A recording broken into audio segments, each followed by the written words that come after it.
हमें अपने इतिहास को एक प्रस्तावना के रूप में देखने की आदत है। हम खुद को शुरुआती पूर्वजों के रूप में देखते हैं, एक भविष्य की आकाशगंगा सभ्यता के प्राचीन लोग जो अरबों वर्षों और खरबों आत्माओं तक फैली होगी। ये एक सुकून देने वाला विचार है। ये हमारे वर्तमान संघर्षों को एक बुनियादी महत्व का एहसास देता है। लेकिन एक खगोल भौतिक विज्ञानी के रूप में मुझे ब्रह्मांड को आशा के नजरिए से नहीं बल्कि संभावना के कठोर और अटल चश्मे से देखने के लिए प्रशिक्षित किया गया है। यदि मानवता 1 अरब पन्नों की किताब होती तो इसकी क्या संभावना होती कि आप जो देख रहे हैं अभी 5वां पन्ना पढ़ रहे हैं। सांख्यिकीय रूप से लगभग 0।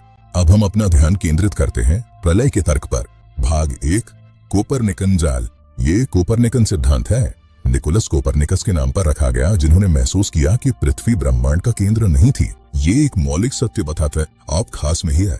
अंतरिक्ष में आपकी स्थिति साधारण है, और यदि अंतरिक्ष में आपकी स्थिति साधारण है तो तर्क कहता है कि समय में आपकी स्थिति भी वैसी ही होने की संभावना है। लगभग 100 अरब इंसान आपसे पहले आ चुके हैं। यदि मानवता लाखों वर्षों तक जीवित रहने के लिए बनी है तो भविष्य में खरबों, शायद पद्मों इंसान होंगे। खुद से पूछें, यदि आपको उन सभी इंसानों की सूची से बेतरतीब ढंग से चुना गया होता जो कभी अस्तित्व में होंगे, तो इसकी क्या संभावना है कि आप खुद को पहले 0.0001% लोगों में पाएंगे। ये सांख्यिकीय रूप से नगण्य है। यदि हम वर्तमान में मानव इतिहास की बिल्कुल शुरुआत में हैं, तो आप एक चौंकाने वाली विसंगति है। इसकी कहीं अधिक संभावना है, कई गुना अधिक, कि आप कहीं बीच में हैं, और यदि आप बीच में हैं तो अंत उससे कहीं अधिक करीब है जितना हम स्वीकार करना चाहते हैं। भाग 2, विनाश का कलश। गणित को समझने के लिए हम बेसियन संभावना का उपयोग करते हैं। मानवता के लिए 2 परिदृश्यों की कल्पना करें। परिदृश्य ए में हम जल्द ही विलुप्त हो जाते हैं, जिसमें अब तक जीवित रहने वाली कुल जनसंख्या 200 अरब तक पहुंचती है।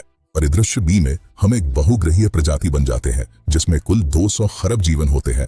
अब हम संभावना की गणना करता है। यदि इंसानों की कुल संख्या 200 खरब है तो आपके 100 अरबवें इंसान होने की संभावना 2000 में 1 है। यह संभव है, लेकिन इसकी संभावना कम है। हालांकि यदि इंसानों की कुल संख्या केवल 200 अरब है तो आपके 100 अरबवें नंबर पर होने की संभावना बहुत अधिक है। ये बेस का प्रमेय है। ये हमें अधिक साक्ष्य मिलने पर किसी परिकल्पना की संभावना को अपडेट करने की अनुमति देता है। इस मामले में साक्ष्य आपका जन्म ग्रह है।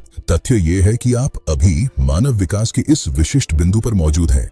एक शक्तिशाली गणितीय अपडेट है कि कभी भी अस्तित्व में रहने वाले इंसानों की कुल संख्या संभवतः कम है। भाग 3, डेल्टा टी तर्क। 1969 में जे रिचर्ड गॉट नाम के एक युवा खगोल भौतिक विज्ञानी बर्लिन की दीवार पर खड़े थे। उनके पास कोई अंदरूनी जानकारी नहीं थी, लेकिन उनके पास कोपरनिकन सिद्धांत था। उन्होंने तर्क दिया कि चूंकि वो दीवार को उसके जीवन के एक यादृच्छिक बिंदु पर देख रहे थे, तो 75% संभावना थी कि वो इसे इसके अस्तित्व की पहली तिमाही के बाद, लेकिन आखिरी तिमाही से पहले देख रहे थे। उन्होंने भविष्यवाणी की थी कि दीवार 24 साल के भीतर गिर जाएगी। ये 20 साल बाद गिरने। जब गॉट ने हमारी प्रजाति पर यह डेल्टा टी तर्क लागू किया तो परिणाम गंभीर थे। 95% विश्वास अंतराल के आधार पर यह तर्क बताता है कि मानवता अगले 8000 वर्षों के भीतर संभवतः समाप्त हो जाएगी। ये आग या महामारी की कोई भविष्यवाणी नहीं है, ये समय की अवधि की एक गणना है। अगर हम खुद को खास ना माने तो भविष्य अतीत का ही आईना है। हम यहाँ लगभग 2 लाख सालों से हैं। आंकड़े बताते हैं कि हमारे पास उससे भी कम समय बचा है, और शायद बहुत बहुत कम। क्या गणित हमारी नियति तय करता है? नहीं। संभावना भाग्य नहीं है, लेकिन ये मन के एक बड़े फिल्टर के रूप में काम करती है। अगर हम इन हालातों को मात देना चाहते हैं, उन लाखों में से एक प्रजाति बनना चाहते हैं जो युगों तक जीवित रहे, तो हम औसत दर्जे के साथ आगे नहीं बढ़ सकते। अपनी कहानी की शुरुआत में बने रहने के लिए हमें एक सांख्यिकी विसंगति बनना होगा।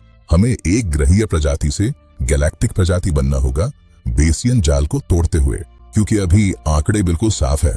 हम अपने इतिहास की भोर में नहीं है, हम दोपहर की तपिश में हैं और सूरज ढलने लगा है। सांख्यिकीय रूप से हमारे पास 95% आत्मविश्वास बचा है। ये वीडियो ईपीके कैपिटल द्वारा आपके लिए लाया गया था। हम पीढ़ियों के लिए संपत्ति बनाते हैं,